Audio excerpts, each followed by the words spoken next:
El enigma oculto de Sansón, un hombre o un mensajero divino, la misión secreta de Sansón y el misterioso ángel de Yahvé.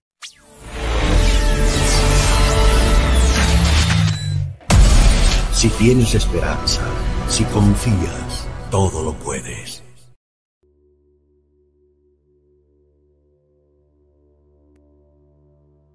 Hola y bienvenidos a nuestro canal Mundo Caballo de Troya. Y de nuevo, a petición de muchos de nuestros suscriptores, te traemos al respetado Mauro Biglino, quien es un autor, ensayista y traductor italiano. Gran parte de su trabajo se centra en la traducción de textos hebreos originales y el significado lingüístico pretendido frente a las muchas revisiones de la Biblia y la historia de la Iglesia, incluidas las teorías de la conspiración, la ufología y la especulación de los antiguos astronautas. Espero que esta charla les guste. Hola amigos, hoy os hablo de un tema del que nunca he hablado ni en conferencias, al menos no recuerdo haberlo hecho. Vamos a hablar de Sansón, cuyo nombre significa hijo del sol. Sansón es un personaje particular en la Biblia y su historia también es bastante peculiar, ya que su vida está narrada en detalle. Forma parte del libro de los jueces judíos y su relato está lleno de humor, en especial humor dirigido hacia los enemigos de Israel.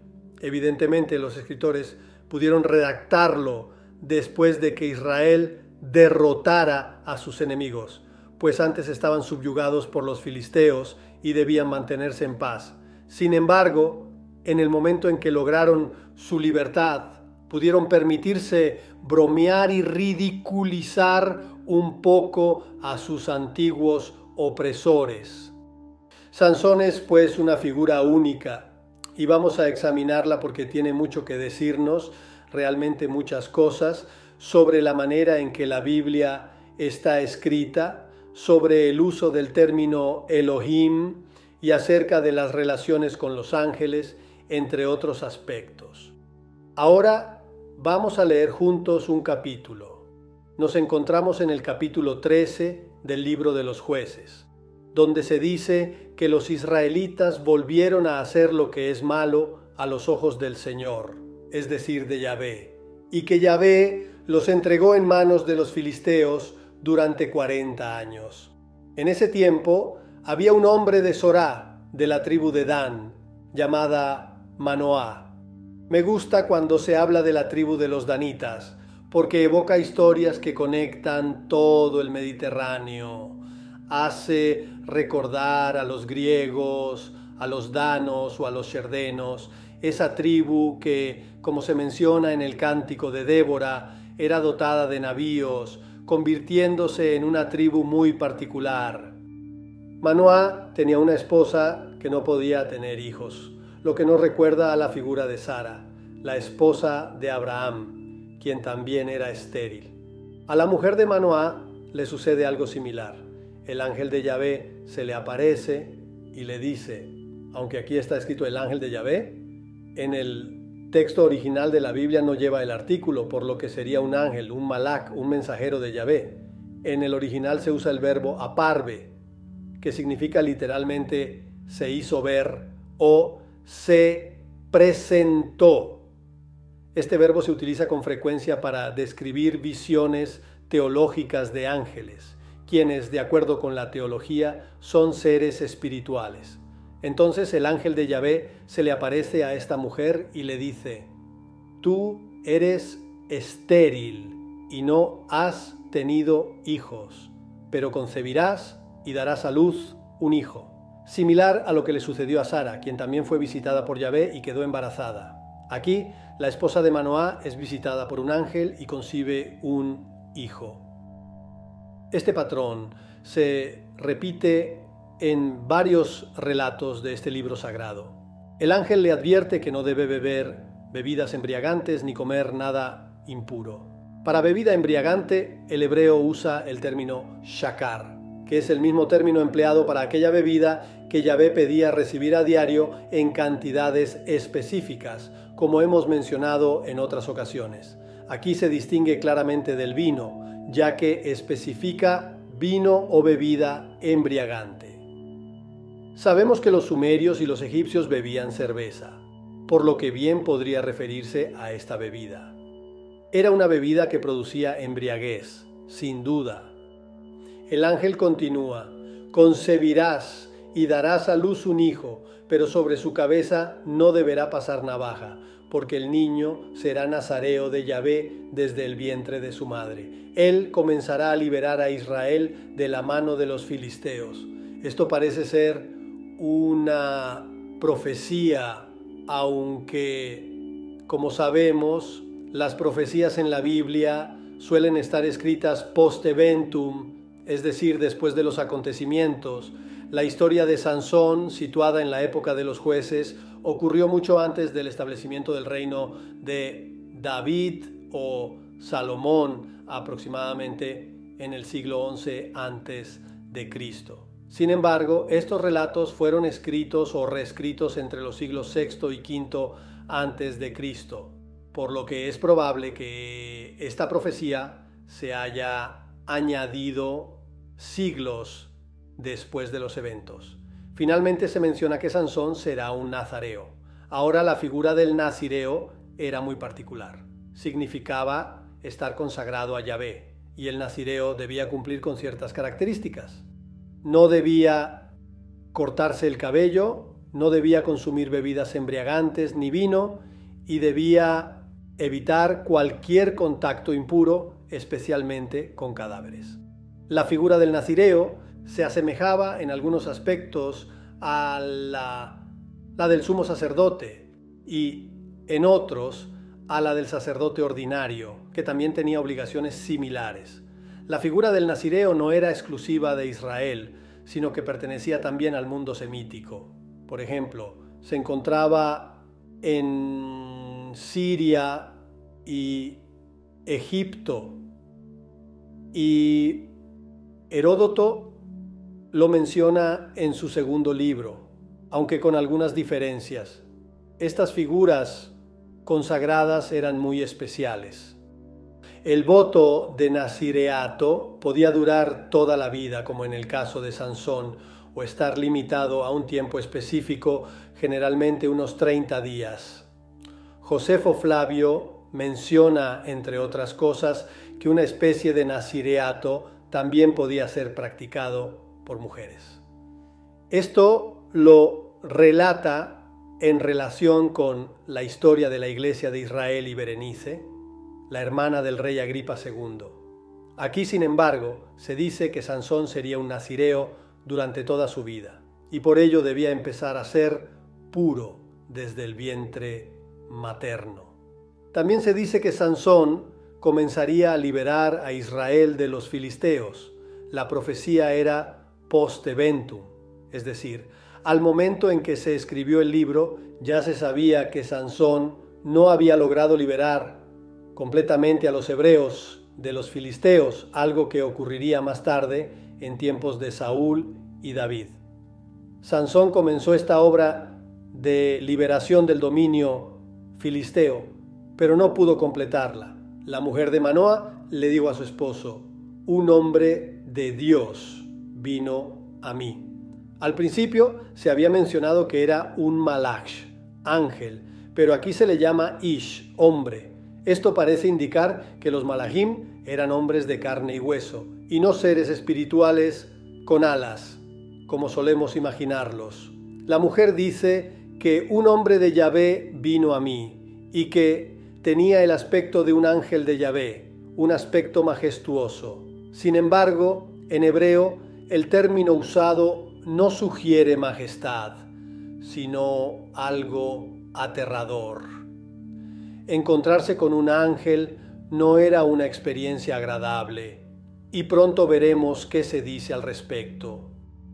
Manoa, el esposo, oró a Yahvé diciendo: Señor, que el hombre de Dios que enviaste venga de nuevo a nosotros y nos enseñe lo que debemos hacer con el niño.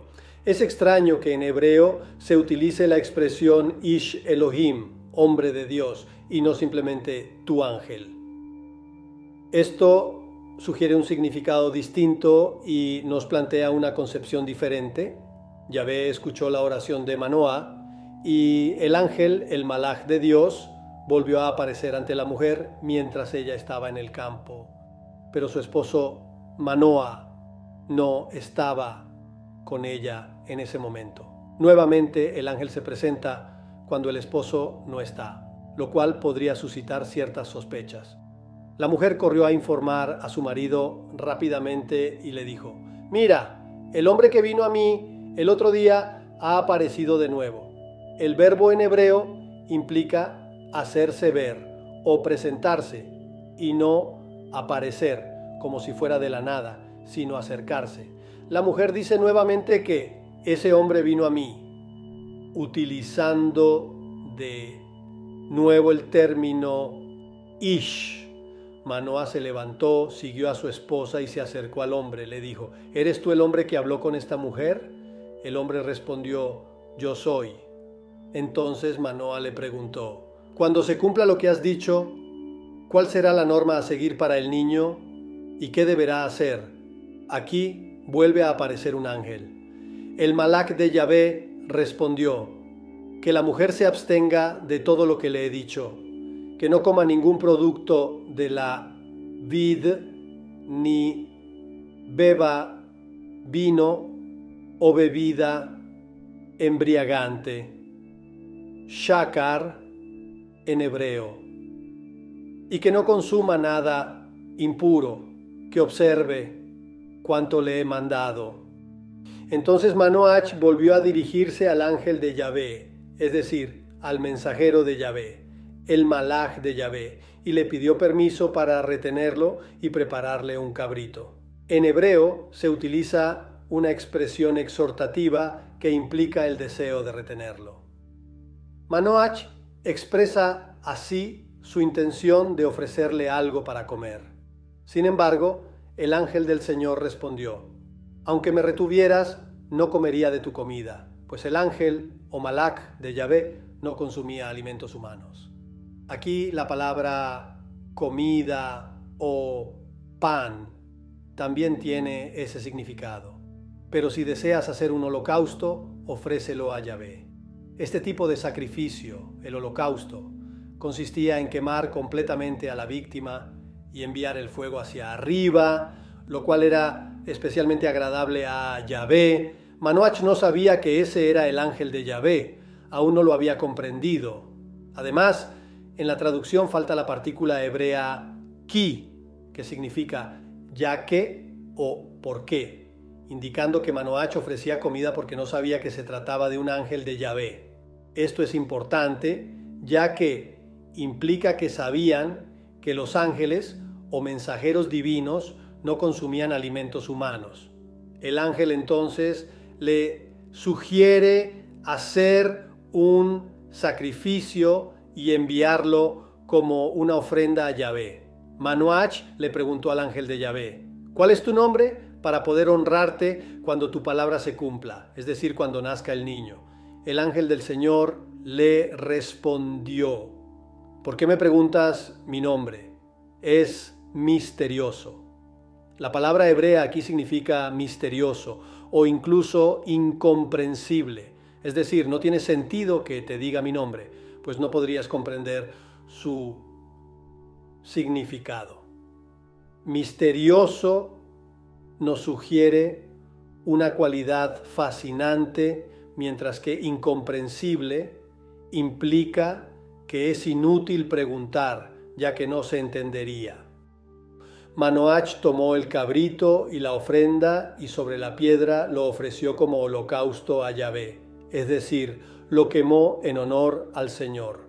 En este punto se menciona que realiza cosas misteriosas. Sin embargo, debo señalar que la traducción de esta parte, hace cosas misteriosas, es objeto de controversia, ya que en el texto hebreo se utiliza un participio introducido por i, no por que. La interpretación de esta frase es debatida, pues operando cosas misteriosas o habiendo cosas misteriosas, podría no referirse directamente a Yahvé como el sujeto. De hecho, muchos traductores sugieren que el sujeto sería el ángel, es decir, el que lleva a cabo esta obra misteriosa. El problema es que esta frase aún está dentro del versículo que se refiere a Yahvé, pero sabemos que la división en versículos y capítulos fue hecha por el arzobispo de Canterbury en el año 1226 después de Cristo, mientras que en la Biblia original solo existía la distinción entre letras y palabras. Entonces la división en versículos es arbitraria y en realidad es más correcto, coherente y lógico pensar que quien realiza esta obra, este acto misterioso, admirable y maravilloso, el verdadero significado del término hebreo es el ángel. ¿Por qué? ¿Qué ocurre? Repasemos. Manoach tomó el cabrito y lo ofreció en holocausto a Yahvé sobre la piedra. Luego menciona una maravilla que sucedió mientras Manoach y su esposa miraban. Esta es la traducción literal. ¿Cuál es esta maravilla? Mientras la llama subía del altar hacia el cielo, el ángel de Yahvé ascendió junto con la llama del altar, es decir, se elevó hacia el cielo. Manoach y su esposa, al ver esto, se postraron con el rostro en tierra. El ángel de Yahvé no volvió a aparecer ni a Manoach ni a su esposa. Entonces Manoach comprendió que era el ángel de Yahvé. Es decir, Manoach, quizás un poco más lento en comprender que su esposa finalmente se dio cuenta de que era un ángel cuando lo vio subir hacia el cielo. Aquí el versículo dice, no volvió a aparecer. En hebreo está escrito en realidad, no continuó haciéndose ver. Es decir, no volvieron a verlo. Apareció esa vez y una segunda, ambas veces encontrándose con la esposa de Manoach a solas, sin la presencia de su esposo. La esposa de Manoach quedó embarazada y nació Sansón. En cuanto al alimento, Manoach ofrece un cabrito. El ángel le dice, yo no comeré tu comida, pero ponlo sobre la piedra y ofrécelo al Señor. Esto recuerda la historia de Gedeón. Gedeón es otro personaje del libro de los jueces al que le sucedió algo similar. Vamos a leerlo. En esa época, durante la historia de Gedeón, que ocurrió antes de la de Sansón, los israelitas temían ser exterminados por Madián, es decir, los madianitas. Recordemos que los madianitas eran parientes cercanos de los israelitas. Yetro era el sacerdote de Madián y también el suegro de Moisés. Estas eran luchas intestinas.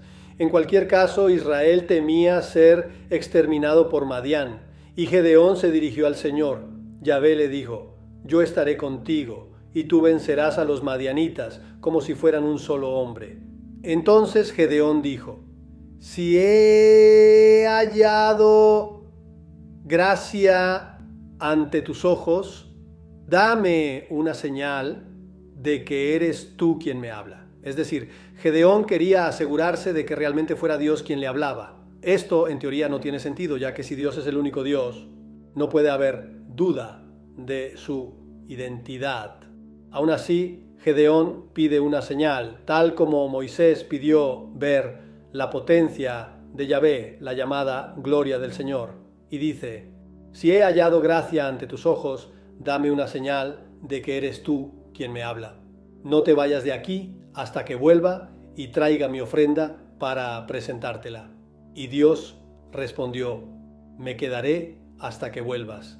Imaginemos a Gedeón hablando con Dios, pidiéndole una señal y luego diciéndole que tenga paciencia mientras él regresa a casa para preparar algo de comida. Si esto fuera realmente Dios, sería una situación absolutamente absurda e inaceptable. Pero Dios accede diciendo, está bien, esperaré.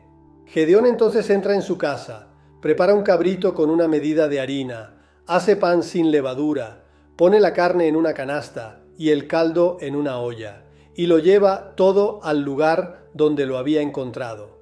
El ángel de Yahvé, aquí se revela que quien hablaba con Gedeón era un mensajero de Yahvé, le dice: toma la carne y los panes sin levadura, ponlos sobre esta piedra y vierte el caldo encima. Gedeón hace esto, y entonces el ángel de Dios extiende la punta de su bastón, toca la carne y los panes sin levadura, y de la roca surge un fuego que consume la carne y los panes sin levadura. Y el ángel de Dios desaparece ante sus ojos. Aquí, nuevamente, presenciamos una acción maravillosa. Tanto en el caso de Sansón como en el de Gedeón, el alimento no es consumido por el ángel, sino quemado, y en esta ocasión incluso es consumido mediante un acto milagroso. El ángel del Señor toca la comida con un bastón y de inmediato surge una llama que lo quema todo, demostrando que el ángel no come alimentos humanos. Luego está escrito que desapareció de sus ojos. Sin embargo, el verbo hebreo alá no significa desaparecer, más bien significa que se fue caminando. Aquí nos encontramos una vez más con una interpretación teológica, como si un ángel debiera desaparecer. No, él no desaparece, se va caminando tranquilamente. Gedeón comprendió que era el ángel del Señor y exclamó: he visto al ángel del Señor cara a cara. Sin embargo, esta traducción no transmite completamente el significado original en hebreo, donde hay una exclamación de sorpresa y miedo que podría interpretarse como un ay o oh. Todos diríamos: he visto al ángel del Señor cara a cara. Y esto expresa temor, incluso terror, ya que encontrarse con ángeles nunca era algo agradable y solía ser una experiencia peligrosa. Esto es evidente tanto en la historia de Gedeón como en la de Sansón, o mejor dicho, en la de los padres de Sansón. Después de que sucediera lo que hemos leído antes y el ángel se retirara, Manoac dijo a su esposa: seguramente moriremos porque hemos visto a un Elohim. Esto está escrito literalmente en el texto hebreo. ¿Por qué dice hemos visto a un Elohim?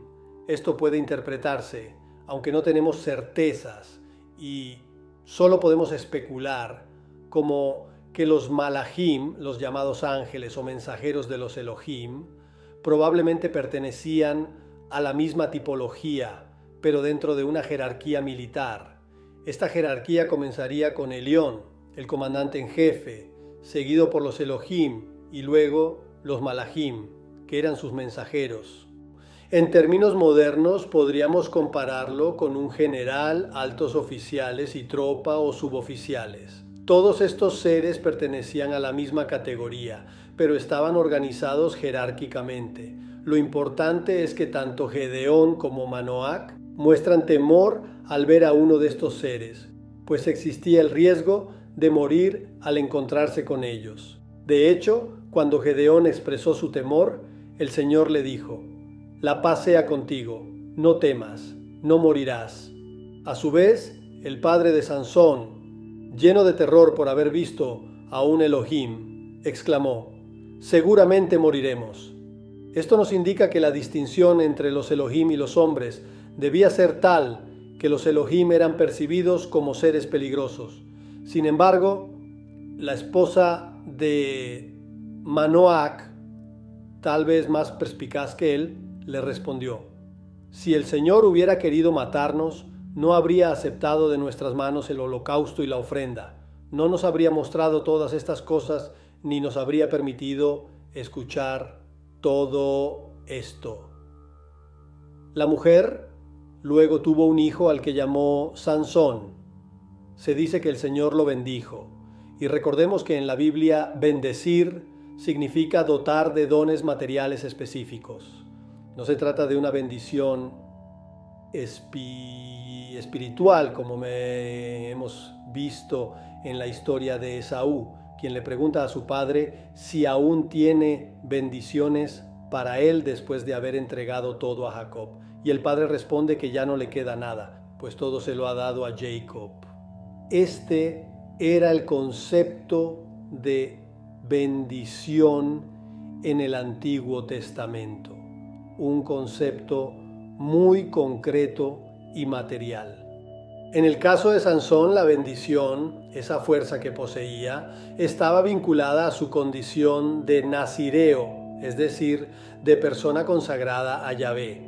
De esta consagración derivaban todas sus características y el Espíritu del Señor comenzó a actuar sobre él cuando estaba en el campamento de Dan, entre Sorea y Estaol. Aquí hay dos puntos importantes a considerar que nos ayudan a comprender el texto. Se menciona espíritu con la palabra hebrea ruach. Ruach es uno de esos términos que se presta a múltiples interpretaciones, ya que el hebreo es una lengua polisémica y el significado de ruach debe deducirse según el contexto. En ciertos pasajes bíblicos, ruach se refiere a algo que se mueve generando viento. En otros indica el espíritu, entendido también como la actitud o disposición interior de una persona, no necesariamente como una entidad espiritual. Así, el término ruach debe interpretarse de acuerdo con el contexto, y es por esto que yo, junto con Paul Wallis, hemos hecho videos donde proponemos no traducir el término ruach para evitar malentendidos. Dice entonces que el ruach de Yahvé comenzó a actuar sobre él cuando estaba en el campamento. En este caso, la palabra actuar es una traducción suavizada, ya que el término hebreo puede indicar también agitar o incluso perturbar. De hecho, muchos traductores, si revisamos diversas Biblias, sobre todo en inglés, usan el término agitar, es decir, Yahvé comenzó a agitarlo o a impulsarlo. Incluso en su forma pasiva, este término puede significar ser perturbado o ser mentalmente distraído. Así, Yahvé actuó sobre Sansón de una manera muy particular gracias a que él era nazireo de por vida. La historia de Sansón tiene mucho más que enseñarnos. Nos muestra que Malak e Ish, es decir, ángel y hombre, son términos que pueden superponerse. También nos revela que cuando una mujer era fértil, bastaba con que se encontrara con uno de estos seres para quedar embarazada. Además, nos enseña que los ángeles no solían comer alimentos humanos. Todavía tenemos mucho por analizar, especialmente en cuanto a la ironía con la que este libro trata a los filisteos. También examinaremos el lenguaje que Sansón emplea hacia ellos, que a veces ha sido objeto de interpretación, pero que está bien explicado en la Biblia. Por ahora lo dejamos aquí y les doy una cita para la próxima. Gracias y hasta pronto. Pues bien, así como dice Mauro, hasta aquí el video. Espera la segunda parte en donde Mauro Biglino profundiza más sobre la vida de Sansón. Así que si quieres ver esa segunda parte, activa la campanita para que YouTube te notifique cuando salga la segunda parte de este video. Muchas gracias.